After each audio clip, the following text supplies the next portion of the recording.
Welcome, Spartans, to Podcast Evolved, your favorite Halo podcast. I'm your host, Oren, and with me we have a full squad today. We have Krista. Hey. David. Hello, everybody.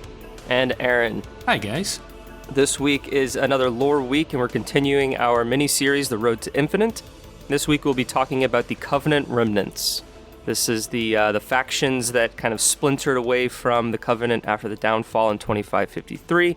We'll talk about some important groups, some that are present today, some that maybe have already disbanded in the kind of the present Halo timeline, and see and discuss which we may see again in Halo Infinite.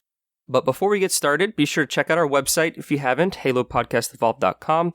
Features all of our shows like Mission Debrief, which is a deep dive into all of the Halo games campaign missions. We have our Halo book clubs, where we talk about our extended media lores, like the comic books, the novels, short stories. And our newest show, Builds with Blocks. It's centered around the micro action figures and brick-based construction sets, or in the Halo universe. All of our shows are available on YouTube, but specifically at Builds with Blocks, they have some more video content to kind of see the sets that Colin and Ian are discussing. I'd like to take a moment to talk about our Patreon page, if you haven't already. Patreon.com/HaloPodcastEvolved. We offer a variety of rewards for our patrons, as well as early episodes and swag. Thank you so much to our patrons. We are always flattered when we get a new one, and we are also always flattered every month when our current patrons are continuing to support us. So thank you so much. You guys help keep the lights on, in a sense, and especially during this difficult time throughout the world. So thank you. Thank you. Yep, thank you, everyone. And finally, we'd like to encourage our listeners who want more to listen to support Audible. Listen to the growing collection of Halo novels all in one place, as well as thousands of other novels and podcasts. They have guidance, wellness programs, they have Audible originals, and so much more. You can use the URL audibletrial.com/podcastevolve, and you can learn more about their memberships, and you can start your free month trial today. Last week for the Road of Infinite, we talked about Forerunner artifacts. So on that episode, we discussed the kind of the basis of the Covenant religion and why the Forerunner artifacts were so important to them and why they were sought after. We discussed the usage and special properties of some specific artifacts, and we took deeper dives into individual artifacts that we kind of picked out that are our favorites. So we talked about Dyson Spheres, the Composer, and the Vertex. Those were kind of the ones that we talked a little bit more on, talked about another, I'd say, dozen artifacts in a general sense. It kind of lays the foundation a little bit for this episode of the remnants of the Covenant, kind of what happens after the fall. So to kind of just jump into what's left of the Covenant in the present time, we got to start with the downfall, kind of how we got to that point. And it really started in Halo 2. It was the late Human Covenant War, and it kind of started with the death of Regret, when Master Chief killed the Prophet of Regret. The Prophet of Truth just kind of started taking things into his own hands and started replacing the Sanghelios with the Jiralhanae, started to give them a little bit more power, started phasing out the Sanghelios. This eventually led to the civil war that's called the Great Schism, which has essentially put Truth and the Jiralhanae against the Sanghelios, and then the Grunts and the Hunters and Jackals kind of just went with whoever was in charge of them. So the Covenant forces, or the Sangheli-controlled forces, kind of stayed with the Sangheli, and the Jiralhanae-controlled forces stay with the Jiralhanae, kind of in a general sense. That's when the Covenant breaks in part. They travel to Earth, and that's when kind of all the craziness happens once we get into Halo 3. Generally, we have some factions that band together to fight against what's left of the Covenant. We have other forces that want to continue the Great Journey, and then we have other forces that just want to do their own thing, and they want to start their own reign of, or campaign of power, kind of go into that. Not to get into the whole story of Halo 3, but that eventually leads to Chief and the Arbiter killing Truth, and they stop the Ark from firing the Halos, and then they blow up the replacement ring for Installation 4. And that essentially saves the universe, stops the flood, and the Covenant is complete disarray. So what kind of happens after that for the Covenant? Well, the Sanghelios essentially go into hiding. Some of them stay with other brutes and Jiralhanae and kind of continue on campaigns, but the majority of them kind of just disappear. Most of the Sangheli now reject the Great Journey, which is the activation of the Halo rings, but then they kind of get launched into their own civil war, figuring out the particulars over how to worship the Forerunners. Because even before they joined the Covenant, they still had a reverence for the Forerunners and the artifacts that were on Sanghelios. So then now there was a lot of back and forth over how we should continue to worship the Forerunners. The Jiralhanae generally went their own way. Some of them still adopted the Covenant's sort of ideologies, while others continue to fight the Sangheli and lead their own sort of kind of campaign of power. The Ki-Gyar, they return to their general pirate ways, black market trading, and some interesting storylines with them. I of all the species, I would really want to see more of like that particular kind of resurface or really be exposed in a video game, because we've only ever heard of it in The Hunt the Truth and in some of the novels and the comic books of kind of the Ki-Gyar piratey, schemy type of characteristics. And so I think it'd be really cool to kind of get to see that side of the Ki-Gyar developed a little bit further. But that's kind of where they go. And then the other races here and there kind of just either phase out, or if they were under command of whatever leader, they more or less just stayed with them. That's why we get to fight ex-Covenant forces in Halo 4 and Halo Wars 2 with kind of the Banished, while some people are, everyone follows who they want to follow. And that's essentially where we are. And so we're going to talk about what we think are 4/5 groups that we think are kind of the most prominent in the Halo canon. There are, maybe another dozen or so smaller forces that prop up as smaller storylines throughout the Halo canon. But we feel like these 5 are more prominent, have larger forces, and have the most likelihood of returning if, a new group isn't just kind of written into existence to kind of continue that, ideology and to, bring those characters. So we'll start with the first group with the Swords of Sanghelios, and Krista will kind of dive into them. Hooray! So, I'm not sure if you guys know about this guy called the Arbiter. His real name's Theo Vidam, but he's pretty cool. You might have heard of him, through the grapevine. He's kind of a big deal in Sangheli culture, and the Swords of Sanghelios is kind of his faction. After the schism and everything kind of happened, the Arbiter kind of became a bit of a huge figure in Sangheli culture. So he decided to reform the Swords of Sanghelios in 2553. And I say reform because the Swords of Sanghelios is actually an ancient order of Sangheli that's kind of popped up throughout the years in Sangheli history, usually to bring about big political changes in their culture. The first one was actually a long time ago. It was formed to destroy an evil arbiter. He was kind of being a dick, so they decided to make the Swords of Sanghelios to kind of usurp him. And then after that, the Swords of Sanghelios just kind of became this symbol of, coming together and unity and brotherly, kind of fighting and stuff like that. If you don't know about Sangheli culture, once the Covenant got destroyed, the Sangheli were pretty much like, we don't know how to do anything.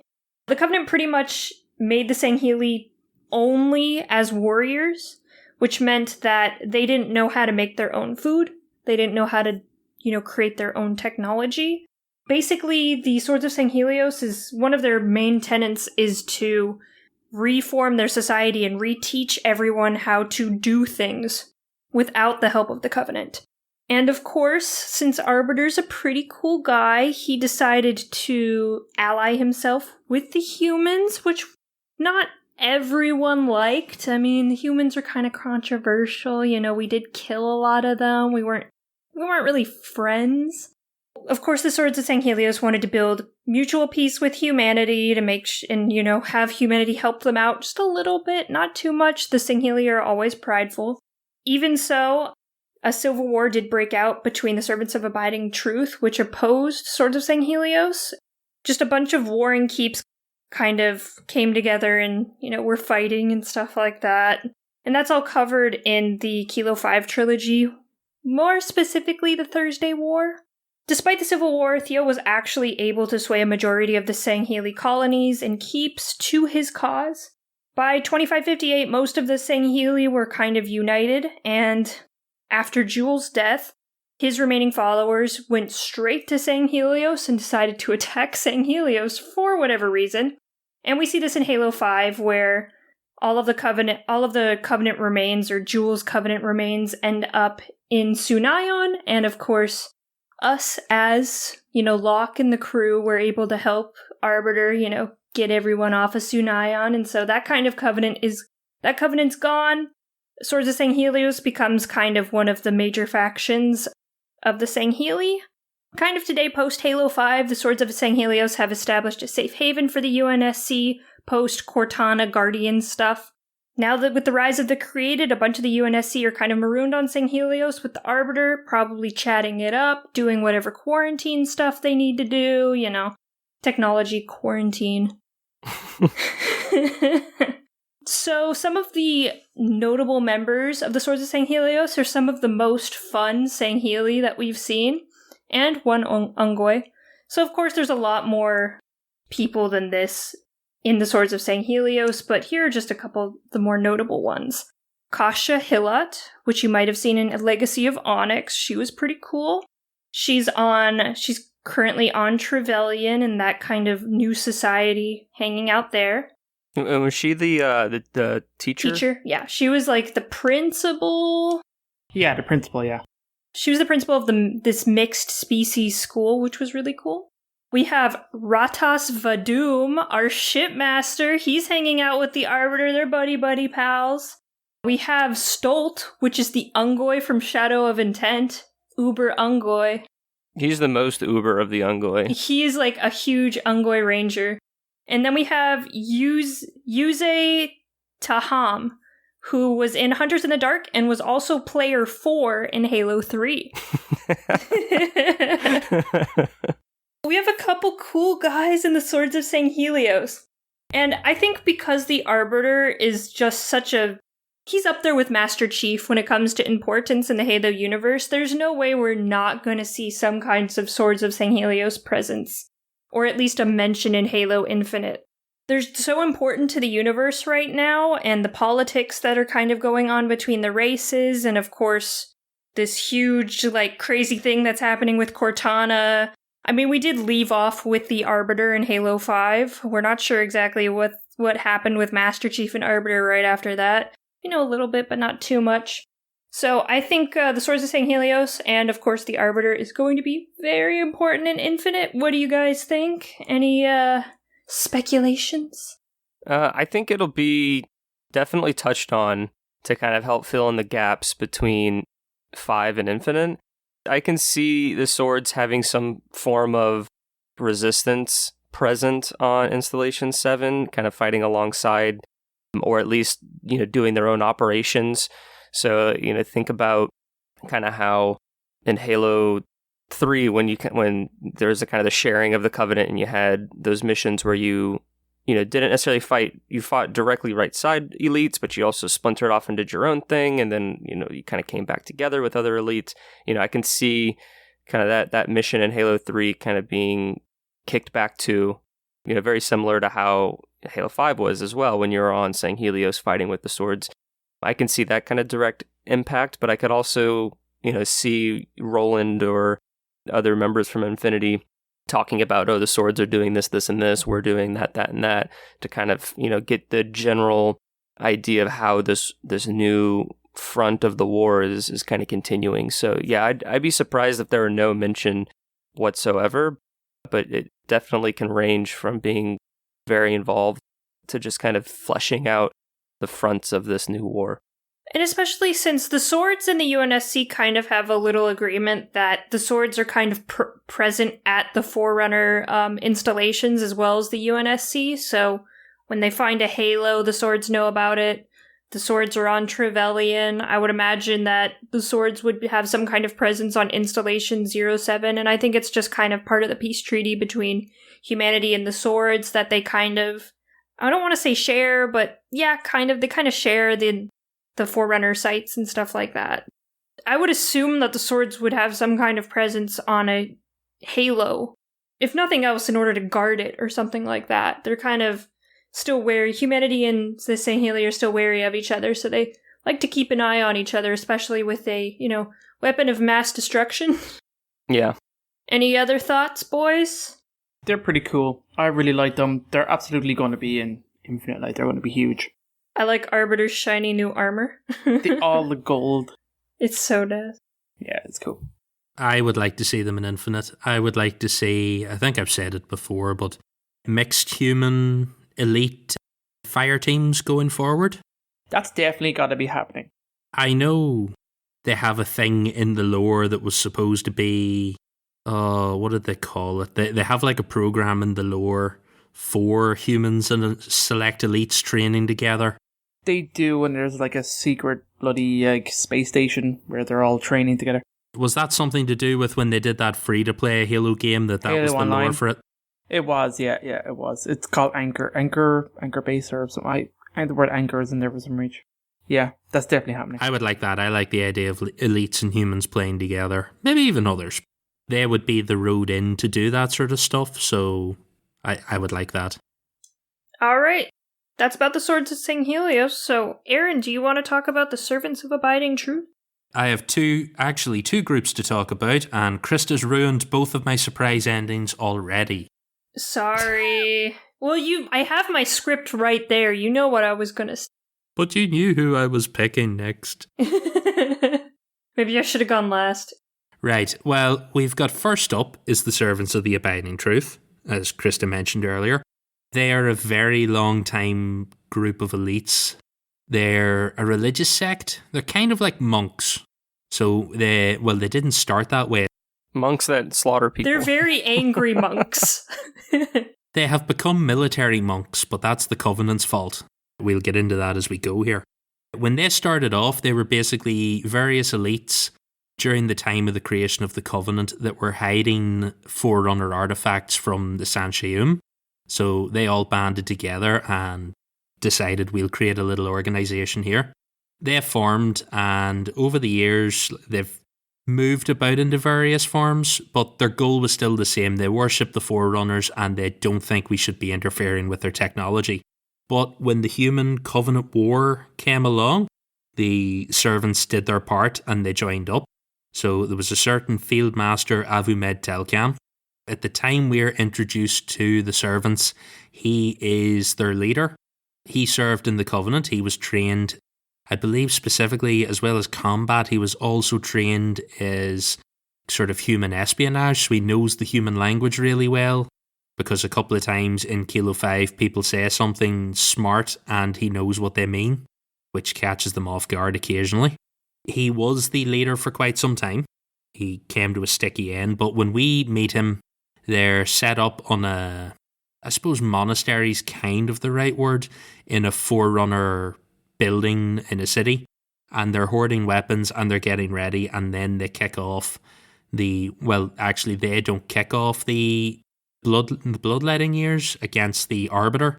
They're the main sort of person in it for quite some time, but they start the fight with the Arbiter and then happen to get their asses handed to them when the Arbiter's allies step in with the Infinity. I forget how they put it in the books. I think they add a new harbour to the coastline at Mdama because they fire the Mach guns from orbit. Avumed Telkam was the leader for quite some time. He had made a standing arrangement on the down low with Oni. They were trading him weapons for the occasional bit of intelligence, but mostly Kilo 5 was giving him weapons so that he could start this civil war and keep it going. This went well. Oni pretended to save him during the battle with the Arbiter at his keep, and he relocated to the colony world of New Linelli, I think they pronounce it.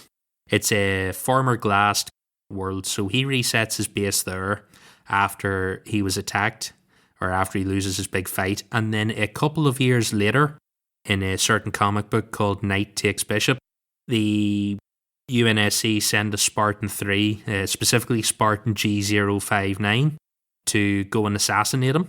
So they go and take him out, and in true style, it destabilizes the Abiding Truth for a while, but it doesn't destroy them, because Telcam trained up his replacement, who is a new younger elite, Dural Mdama, and he's also nicknamed the Pale Blade, and we get him in Legacy of Onyx. By the time we're introduced to him, the servants are still going. He's decided to invade Onyx through the back door to see what was there and to take control of it. Where we're left in Ghosts of Onyx is in slip space. The servants have relocated most of their troops and smaller equipment inside the shield world before this happened. And they have an engineer with them, and they've set themselves up on one of the planets inside the sphere with a currently out of action Forerunner warship that I will assume the engineer will restore for them. Yeah, that sounds about right. That's kind of where we're left with that. And if you're thinking Dural Mdama sounds like a familiar name, he comes along because of the other half of this that we've got to discuss. So before we get into that, any thoughts on the Abiding Truth? I think they've pretty much set up Abiding Truth to be a threat, probably more in the books than in the mainline Halo games, but we'll definitely see them again in some context.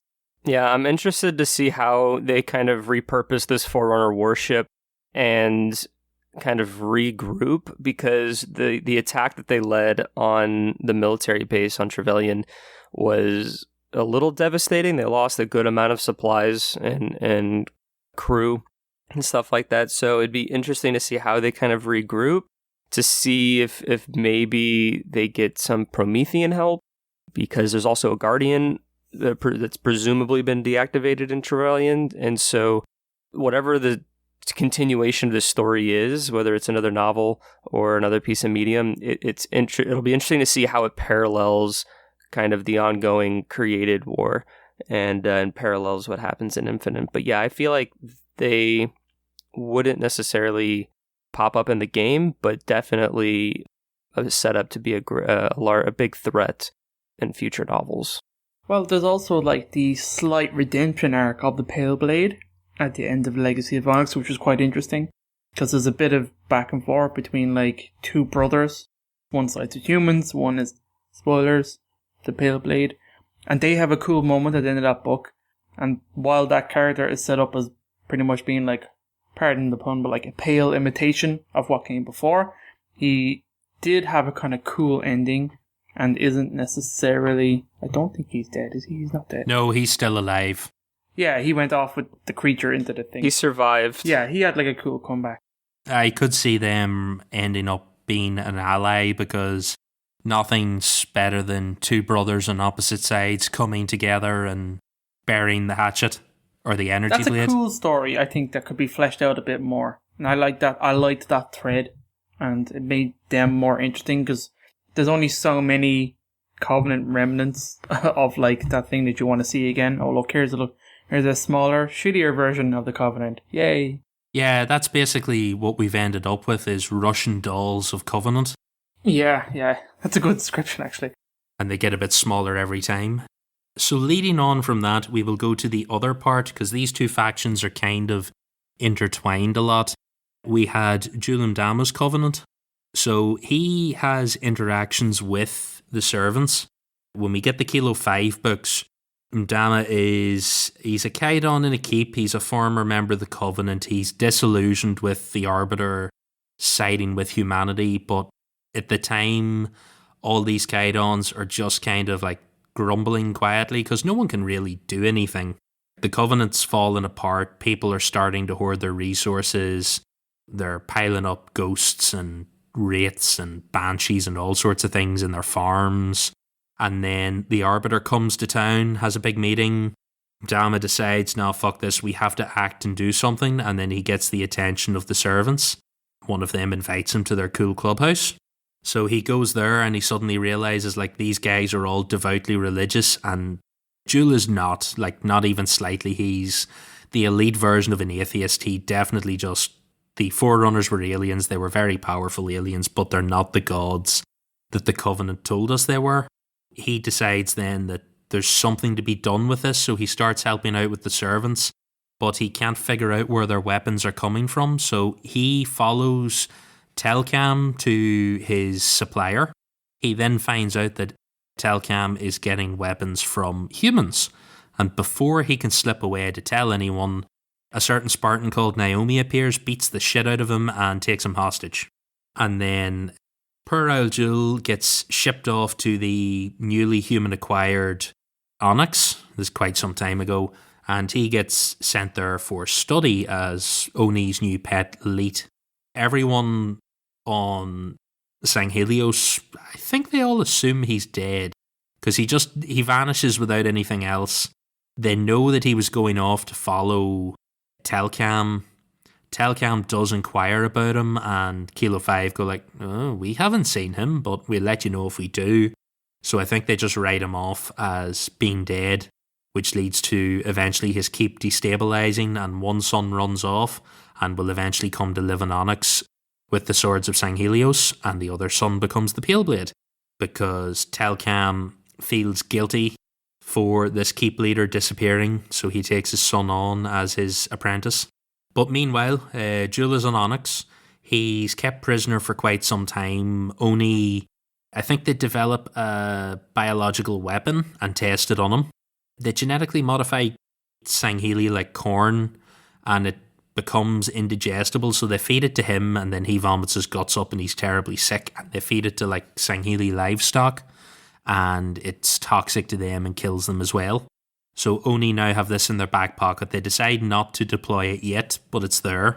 And in the middle of all this, they equip Jewel with a explosive harness and give him an engineer as an escort. He explores his way around Onyx and eventually finds there are portals that lead to former Forerunner sites. So he tricks one of the engineers into releasing him from his explosive harness. He takes his chances. Turns out the portals only work on the Onyx side. The others haven't been repaired because the engineers aren't there anymore. So he jumps through this portal, and luckily enough, or maybe there was more than luck to do with it, but he ends up on this backwater Sangheli colony called Hesderos. Jewel happens to have scratched the Didact symbol into his belt, so that buys him a little leeway with them. And then he pieces together a plan. Once he finds out his wife has died back in Sanghelios, he finds the location to what we will later discover is Requiem. So he builds up a force on this planet, and then he goes to Requiem to awaken the Didact, because he has now self-titled himself the Didact's Hand. He goes off in search of the Didact, and then we get the events of Halo 4. I think, don't they mention that at the start of Halo 4, that like Jewel and his fleet have been parked there for months, and the Didact, the planet just ignores him. Yeah, it was in one of those, like, audio logs at the very beginning that you could find. Aye, that's right. They have that weird, like, audio of the elite going, Didact. Didact! Yeah. Chief appears, and it just opens up and lets him in. The short version is, he sets up this former Covenant. We get the events of Halo 4. Then we get the events of Escalation. And they're pretty... ugh. Nothing happens in them at all. Then we get the events of Halo 5, and Locke stabs him to death. That is the fall of Jewel Mdama, and then, as Krista said, his Covenant would later be wiped out by the swords on Sanghelios. They're pretty much gone at this stage. They are wiped out. If anything rises from the ashes. During the events in Escalation, there is an elite within his ranks. Sally Neon or Sally Neon? Salai, whatever it's pronounced. He tried to rebel against Jewel at one stage and failed, but he's still alive, so I suppose in theory he could resurrect something out of it. I mean, he does kind of declare to the other people on the ship that like he's the true Didact Hand or something like that, I think. And then he goes and steals a ship and runs off with some people, so it seems to be another just like renegade super small group of individuals that could potentially be some form of opposition down the line. They're now down to like the 5th Russian doll in the pile, so they're like a Infinity Nuke 'em and go sort of an enemy, I think. I can't see them posing any real threat. I think the servants are the real potential in this, not the Mdama Covenant. It's dead and buried. Yeah, so Salih, kind of, to give a little bit of perspective, the way I've kind of pictured it, and I could be wrong, but the way I've seen it is that you have Zuka Zamami and kind of his sort of crew that he leads during the Flood novel, and I kind of get the impression that Salih is kind of on the same size and scope of kind of the forces that he kind of commands. It's like a good sizable amount, but not like a fleet. No, it's a small faction, but that's about it. As I said, there's nothing else really to say other than 343 kind of did Jewel a bit of a dirty after setting him up to be such an enemy and then taking him out in one of the first cutscenes of the game. I mean, I think it would have been better if they just made it like a playable cutscene or a playable encounter. That'd be a cool way to kick off the campaign. You see the first mission's a boss fight. A little quick time event, that'd be cool. I've actually killed him. Or just something like Tartarus, you know? Yeah, if you had just fought him and then assassinated him at the end, I think to take out someone they spent this much time on, to be fair, a lot of people weren't particularly fussed on him, but they did a pretty good job fleshing him out between the books and that, so it just seemed a little peculiar I know they wanted to make Locke seem like a badass, but I think there were better ways to do him out in the end. I think that about covers us. Do we have any thoughts on Covenant Mark II? Yeah. I'm not sure we'll see them in Infinite. I'm really doubting it. I'm not sure we'll see these guys. Yeah. I'm pretty sure the Covenant are dead. We just have other factions now. I can't really see Salih kind of just appearing in Infinite and Chief kind of dealing with him, because I feel like it would, to kind of have him connected to it all in a way that would make sense to people who don't read everything. Like it's such a minute detail in kind of the grand scheme of things, especially in Escalation, which kind of had mixed reviews as it kind of went up and down throughout its run. Yeah, I feel like this might be the least likely to really reappear in kind of the more mainstream media, and it might just be something saved for, like, you know, if they did like a Tales from Slipspace kind of a thing where it's more of an anthology or a short story where we kind of just see what in the universe that they're doing. But I can't really see them rise up and kind of continue what Jewel has like tried to do. Because effectively, what we know as the Covenant died in Halo 3, and then what was the resurrection of it with Jewel died at Halo 5. Ta-da! Those are my thoughts. Who've we got next? Oren, I'll pass the torch over to you. All right. So I'm going to talk about the Keepers of the One Freedom. They're a Brute-led, or a Jiralhane-led faction. They were established pretty closely after the fall of the Covenant in 2553. They are very similar to the Covenant in terms of beliefs and structure. So they're essentially a religious cult, much like the Covenant. They have their own form of prophets, which they call dokabs, which are just religious elders that kind of lead the Keepers along their plight to find Forerunner artifacts, much like the Covenant. They still worship the Forerunners. They still believe in the Great Journey. The only kind of new piece of structure that they kind of bring that's different from the Covenant is that they ally themselves with human insurrectionists, or, you know, kind of ex-insurrectionists that still oppose the United Earth government. And we have two books that we kind of get to know one side of the Keepers of the One Freedom, and that's The Last Light and Retribution. Kind of main leader in those novels is this chieftain Castor, or I guess he's a dokab. And so Castor leads this group to this planet Gaio for kind of the events of Last Light, along with his second in command, Orson.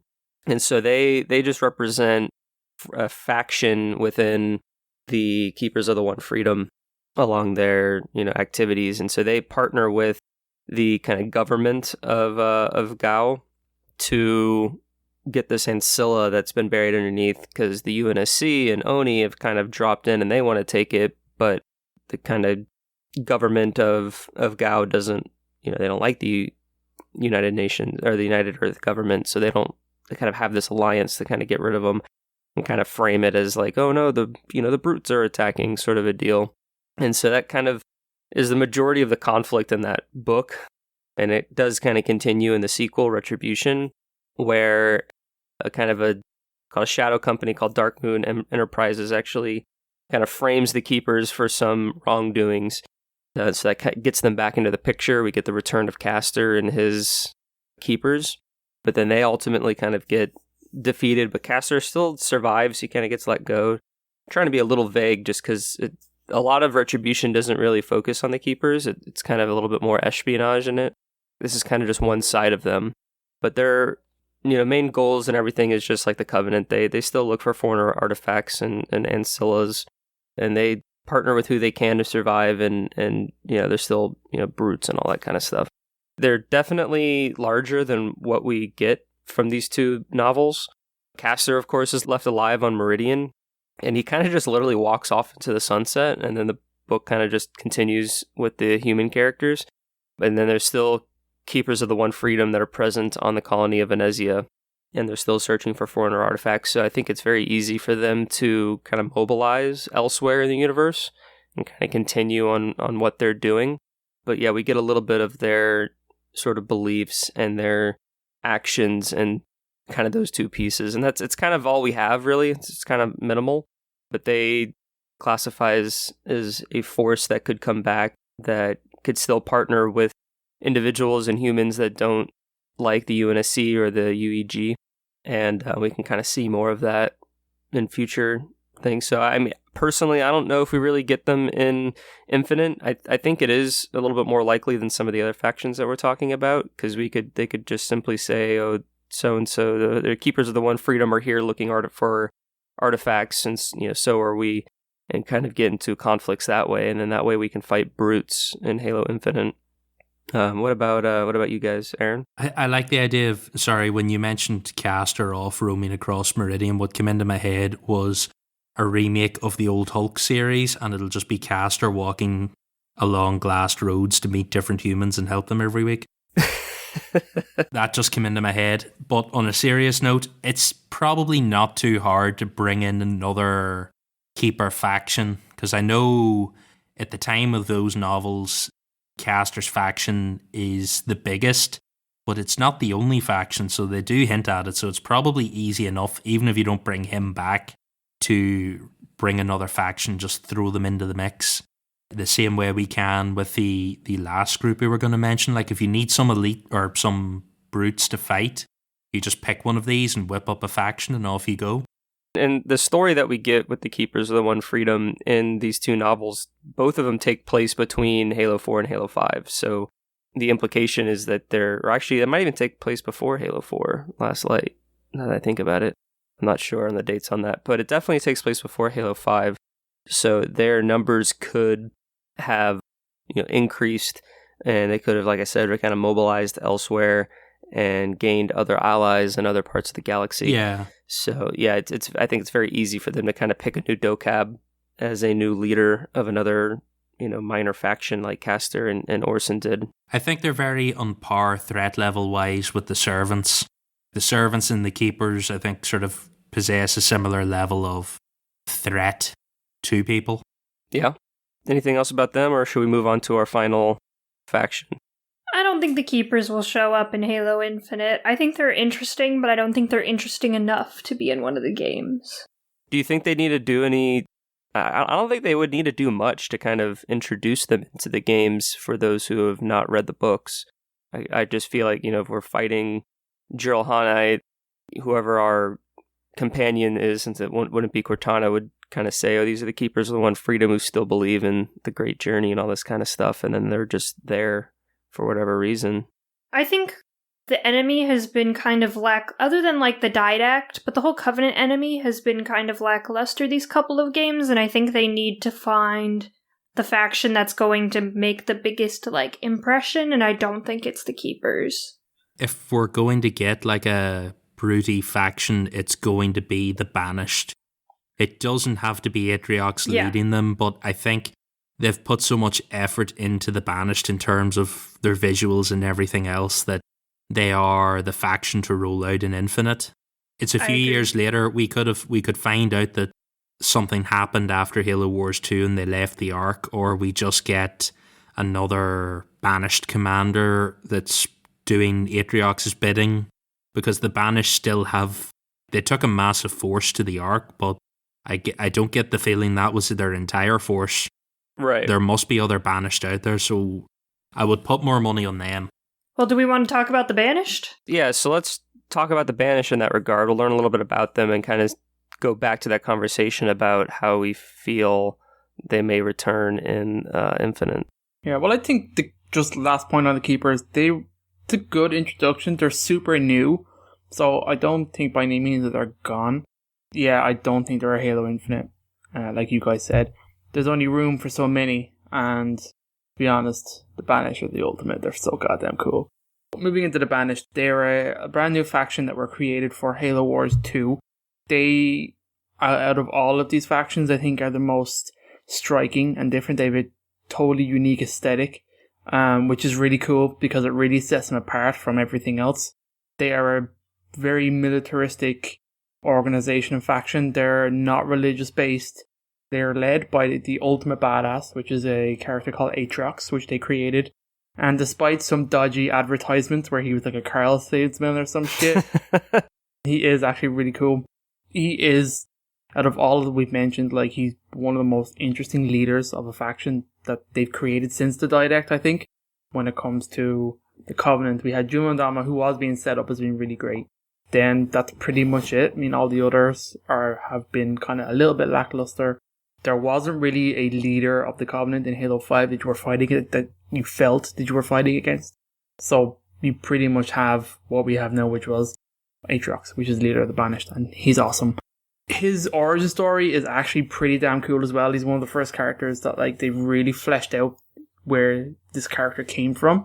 He rebelled against the Covenant, so like the Urahane are like really like looked down on by the elites as brutish, do you know what I mean? As uncultured, and they don't really respect them at all. When you read some of the stories, they always get like not even second and like third or fourth hand ships, really crap stuff. They're not given a lot of the big technology that you think. Their ships might have shields. They're never given engineers, this kind of stuff. It's really interesting to see what they do when they're kind of off the leash, because like Aatrox pretty much was sent on suicide missions over and over again. And that's pretty much why the brutes were treated almost like grunts. They're just like cannon fodder. They would send them forward and forward. And Aatrox just refused to die. He kept coming back alive. And he kind of built up a kind of mysticism, bit of a lore around himself. So like other Urahane and stuff like that kind of were really drawn to him. And pretty much in the end, the elites and like the prophets looked that he's too big of a character now. He's too big of a force that he needed to be assassinated essentially. And he refused to just allow himself to be executed, and he fought back. It's a great scene of him just like murdering the shit out of some elites. That clip where he intercepts the elite's sword and catches it and it slices through the palm of his hand because he puts his fist between the two prongs of the energy blade and grabs the hilt. It's so cool. It's so dope. Like, what a way to like fucking murder a dude. He ends up with a cat robot arm because he decided that was the coolest way to take out that elite. That is exactly what you should do. This is how you do it, man. You just sacrifice your arm, catch an energy sword, and murder that dude. They're pretty great. Like, I mean, from that, they were just a kind of a mercenary like force. They were very small. They didn't really attack the Covenant en masse. They pretty much only ever struck areas when they needed something like a resource for ships and munition supplies. They raided. They didn't take territory and hold it. They were very much always on the move. They pretty much slowly built up their forces on this way, and pretty much their biggest boon and their biggest win was the Great Schism. And then they pretty much inherited a crap load of like pretty much what described like, you know, Covenant killers, like forces that didn't want to stop fighting, that wanted to still be a military in the military. And Aatrox gave them a cause. He's a very charismatic leader. There's an awesome scene where he talks to an elite and like wins his respect and then gains like himself the carrier ship. He doesn't have a ship and he needs a ship. He pretty much wins it based on his charismatic kind of argument. Call it enduring conviction. I had it, I knew it. There are some cool kind of like audio logs and little tidbits of like the Banished working in the background during the Human Covenant War and stuff like that, like when they split, and various distant pieces of like humanity not really realizing what they were or how big a threat Aatrox was until it was too late. So he is absolutely dope. So like he's awesome. Aatrox is one of my all-time favorites.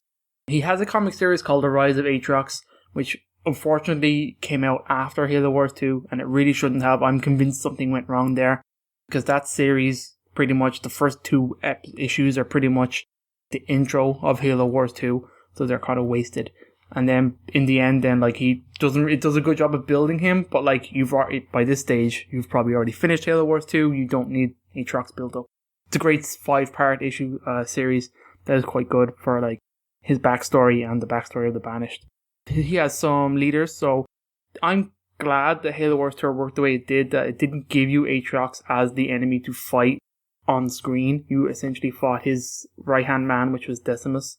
You also have Pavum and Vortus, who were two brothers. They pretty much were part of the Flood kind of DLC of the game. So they're kind of interesting characters, but like one of them was like pretty aggressive, one of them was kind of way smarter. So like they kind of offset each other really well. They're pretty cool characters and some of the abilities that they bring. I definitely would like to see more of them, and I think we will. Let Valor is a Sanghelios shipmaster who is the leader of the Enduring Conviction. He's the one that brought this super carrier ship to the Banished, and that you see in Halo Wars 2. He's a really cool character. You don't see too much from him, but he's like, it's interesting to see the dynamics played, because the Uralhane and Elites, they don't like each other, but the Banished kind of Aatrox, he doesn't care. He's not interested in vengeance. He's not interested in like any kind of religious gripes. He doesn't hold grudges between the races. That's kind of interesting, because then it kind of opens the doors for combinations of characters that you may not expect. So, for example, humans are hinted at as being like somewhat influenced by Aatrox, so like some kind of criminal elements and gangs and stuff like that. You can see kind of siding with or probably supplying the Banished, which is really interesting. I want to see more of that. I want to see more of the black market kind of stuff. You also have some other characters called the Silent Shadow. He's a special operations squad from the Covenant. They killed their stubborn leader, Rasa Arul, and joined the Banished. These guys are cool. Silent Shadows are awesome guys. They're just pretty much stealth elites that go around murdering people. You have Yap Yap the Destroyer, one of the more famous characters to come out. Yeah! He led the Yap Yap Rebellion against the Banished, so this is a cool in-lore character.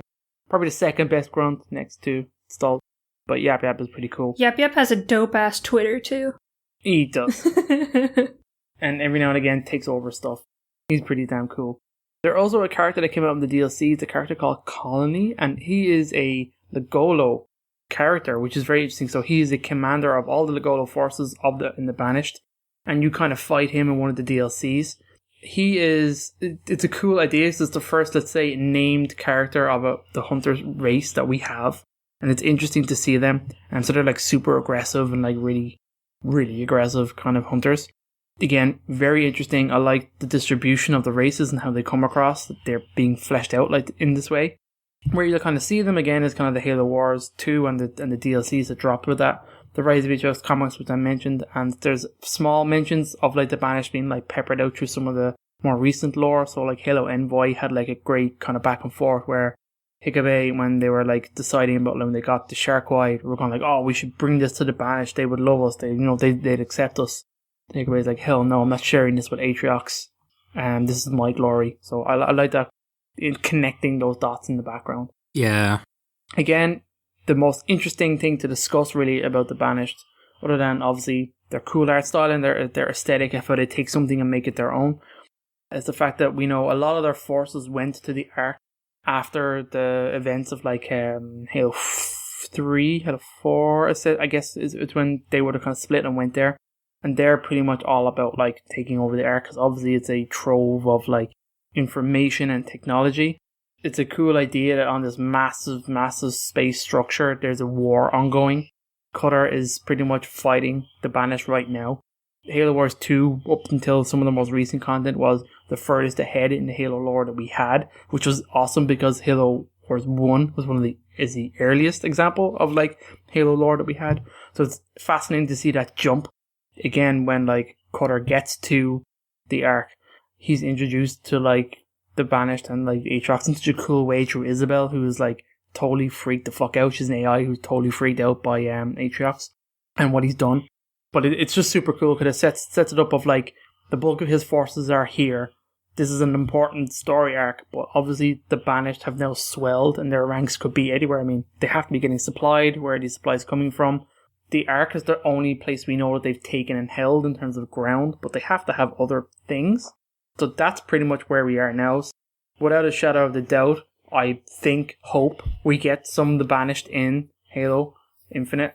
I want to see them. I want to fight them as part of like the mainline Halo games. I think that'd be great. They have some awesome variations on vehicles and weapons and armor. Their aesthetic would be super cool to see. They're a good, strong race of aliens to fight against that aren't like weaker versions of the Covenant or Flood. Do you know what I mean? That's kind of what I wanted, or I hope the series goes. Yeah, I mean, what do you guys think? I mean, Banished are dope, man. I love the Banished. I think they're so well fleshed out. I think they're interesting. I think they're different. I love them. I'd love to see them in Halo Infinite. I think the entire Halo community is all stoked on them. There was a lot of mixed reception with Jewel Mdama's Covenant, but I think everyone pretty much universally loves the Banished, and I think they would probably be the strongest enemy to put forward for Infinite. I think the strongest move that 343 can do is not have a faction that makes people think it's still the Covenant, because some of the issues with Halo 4 is, and they even, 343 says they addressed it, but they really didn't in the beginning of the game, where Chief wakes up and he's like, we're still fighting the Covenant? Like, why are we, I thought we made peace. And then Cortana says, well, a lot can happen in 4 years. And so we kind of have the Covenant that's technically disbanded, but we have these other factions that still kind of have it. I think if Infinite just completely has a new faction, new in a sense that isn't the Covenant and isn't like centered around their beliefs and have a similar art style to them, to have that large contrast to something different, I think is strong for the franchise to kind of move forward. I think Prometheans help a little bit because they are inherently different and we are familiar with them in Halo 4 and 5. But in terms of the kind of familiar races that we're familiar with fighting against, the Banished is a very strong alternative to kind of say, all right, here's a new art style, here's a new sort of like menacing force, and we can kind of move on from what the Covenant kind of ideological motivations are, and then now we have the Banished and kind of they're moving to what they're doing. And so yeah, I think they are the strongest option, and it would be really cool to see them from a first person perspective, especially with like the way they take Wraiths and Banshees and other what we knew as Covenant vehicles and weaponry and move them into the Banished sort of flavor. And so I think that can provide some very interesting sort of contrasts and new way to share what we're already kind of familiar with. So I wouldn't be like disappointed if they weren't an Infinite, but it would, I think, be really cool. And I just hope that the way they're introduced is also rewarding, because I don't want them to just pick the Banished just because they're a fan favorite. I do want it to still make sense. And I feel like, given what we know about the Banished, there is an avenue that they can effectively do that in their creative way. I've been waiting to see, you guys have covered most of the points. Banished, they've stumbled across a great enemy and they've got a great visual style, but I've wanted to see what their motivation is, because we don't have a clue yet, and I've kind of had it in my head for a while that I wonder, is Atriox out and doing this shit on behalf of Cortana? I don't know. I have a feeling that Atriox might have his Arbiter moment some point down the line. He may be doing this to help Cortana and then realise that he's on the wrong side, because I kind of wonder, he went to the Ark, and because I've just watched these cutscenes today actually, he arrived at the Ark a month after the portal shut down. Don't know who brought the Spirit of Fire to the Ark. So I kind of wonder, is it something where Cortana and the Created are locked out of the Ark and they've somehow arranged for the Banished to go and let them in, and someone else has tried to stop them? But I can see, I think Atriox is too good of an enemy to waste and to keep, but he's also kind of like the Arbiter. I could very easily see him turning to our side at some point and realising that he's fighting against humanity isn't the answer. There's just something about him. He doesn't hold any grudges against humanity in particular. In fact, he goes away mentioning that like he really respects our tenacity and our ability to survive. He sees both humanity and the Urani as like similar like that. They come close to destruction, and yet they're survivors. They're races survivors. They thrive on like difficulty. It's also been like his motivation is kind of been hinted at, like in terms of he wanted to go back to their home world and like rebuild. So like it's part of I can see him building up his motivations is just to build up and survive. And they kind of mention stuff about like he really wants to excel and take over. Do you know what I mean? He wants to be in charge. He has his eyes on the prize. I think that's why I see him and the created being in bed together for now, where Cortana could easily say to him, I'm going to win this, and if you want your place at my side, we work together. Yeah, I really hope he stands apart as opposed to being something under. That's what I think he's too big. I'd rather a three-front war where Atriox or the Banished, they're like seeking something. If they get wind of an artifact, kind of like Huckabee did with the Vertex, like there's some form of artifact that the Banished is after, but then we're also after because they're after it. And then Cortana and her force is just in the middle of it all, trying to assert her dominance. So then once we deal with the Cortana threat, the Banished are still a threat, as opposed to the Banished being with Cortana and then we cripple both of them by defeating them in whatever capacity that is. I will spend 30 seconds on this and then shut up because we've gone long. But my crazy theory when Halo Wars came out, and I still kind of stick to it, is it involves mentioning mendicant bias, and then I'm going to be sad after this, so that's why I'm not going to talk then. My theory always was that Cortana attempted to take control of the Ark, and a certain AI on the Ark stopped her. So she persuaded the Banished to go in her place. So a certain AI shut down the portal and then brought the Spirit of Fire there as defense, because it was someone they could easily get to fight on their side because he's still technically trapped on the Ark. But we've seen before that Mendicant Bias has a lot of reach even when he's locked up, because we've never got those answers, and that's what makes me think that down the line you would find that Atriox would see the error of his ways and side with us against a greater threat of evil short-cropped hair Cortana. I think there's definitely positions, and definitely it's something I can see more easily happening than like the Covenant and humanity fighting side by side. I can see Atriox and humanity fighting by side against a like common enemy, whether that be the Created or the Flood. I think it's totally possible. I hope he's something good. I hope he just persists beyond the game. Imagine a fire team of Master Chief, Arbiter, and Atriox. Oh man, that's dope. Real dope. All right, let's wrap it up there. Next lore episode, we will be doing the Mantle of Responsibility, kind of going to the kind of Forerunner belief and talking about what happened way back then in the Forerunner times and how it pertains presently. Maybe talk about Cortana and the domain a little bit. But until then, thank you for joining us.